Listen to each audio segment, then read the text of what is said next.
هذا لون اسمه هذا نبفسجي هذا نبفسجي. ايوه. هذا البياع الباكستاني ينطق بنفسجي نبفسجي، وأحمر أرحم، ورصاصي صراصي. طبعا كلنا ضحكنا على لغته الغريبة، ولكن هذه الظاهرة اللغوية موجودة في اللهجات العربية قديما وحديثا. يسمى القلب المكاني، وهذا القلب المكاني عبارة عن تقديم بعض حروف الكلمة على بعض.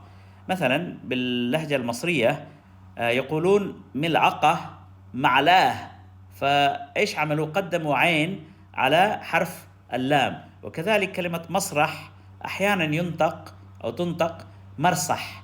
ونفس الشيء الزوج بالمصري جوز، تمام؟ فتقديم حرف على حرف.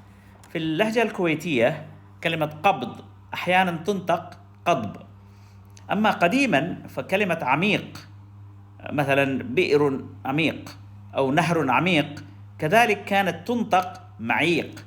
ابن منظور صاحب لسان العرب القاموس الشهير يقول أن عميق هو لغة أهل الحجاز، ومعيق لغة بني تميم.